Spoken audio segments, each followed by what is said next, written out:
Like Stoicism, this school was also founded at Athens in the 4th century BCE, and in the course of its development from the time of Plato to the time of the Christians, it underwent a considerable number of changes.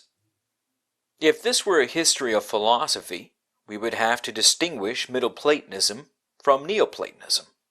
But since it is not, and since our interests are not in Platonism itself, but in its impact on Christianity, we can try to combine the two together and point out the main features of what we may term simply later Platonism.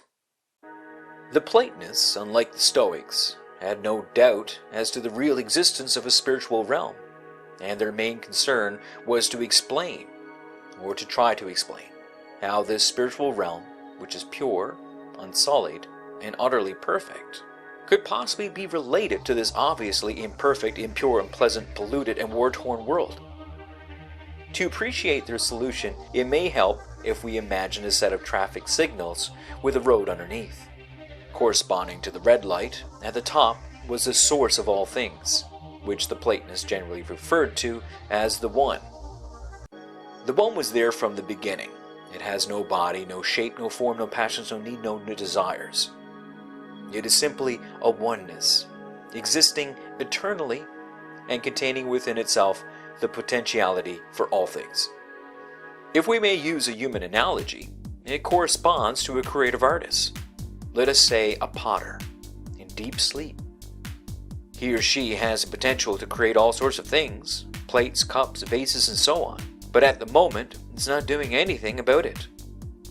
Before anything is actually created, therefore, we must move on to another stage.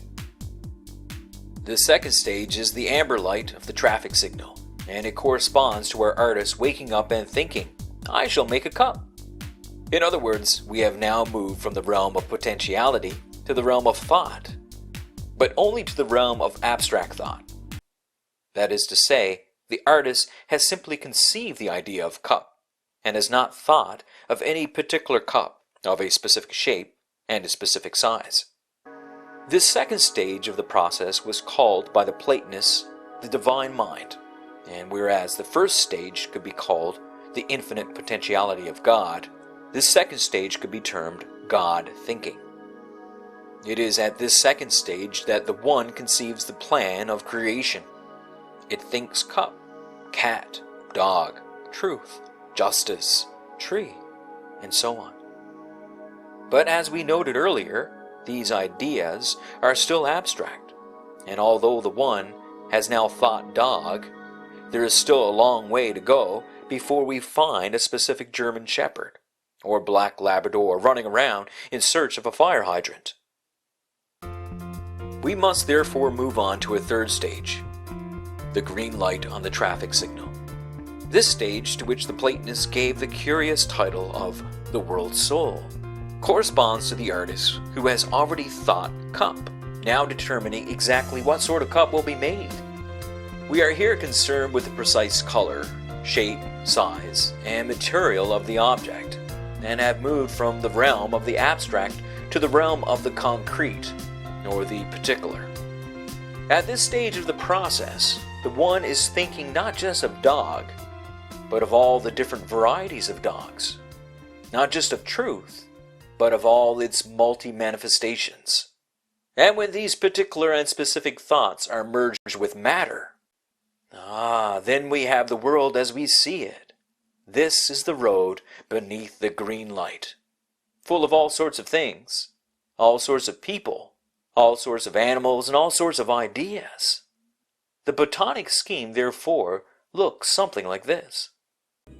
Only two final points need be made with regard to this scheme. The first is that just as in this set of traffic signals the green is below the amber, and the amber below the red, so too in Platonism, the second principle, the divine mind, is lower than and subordinate to the One, and the world soul is lower than and subordinate to the divine mind. Secondly, every human being is comprised of soul and body, and since the soul is a spiritual, not a material entity, its true home is not here in this material world, but in the spiritual world of the divine mind. The soul, therefore, which is in essence something pure and perfect, has fallen in some way from its true home, and has become enmeshed, or imprisoned, or entombed in flesh and matter. One of the most famous sayings of the Platonists was, "The body is a tomb," indicating the way in which they viewed the plight of humanity. They saw the soul, if we may change the metaphor, as a bird in a cage, waiting only for the door to be opened before it could fly free, soaring up and up, alone to the alone, back to the perfection and purity from which it came. The fundamental impact of this way of thinking on the development of the Christian doctrine of the Trinity will become clear as we proceed.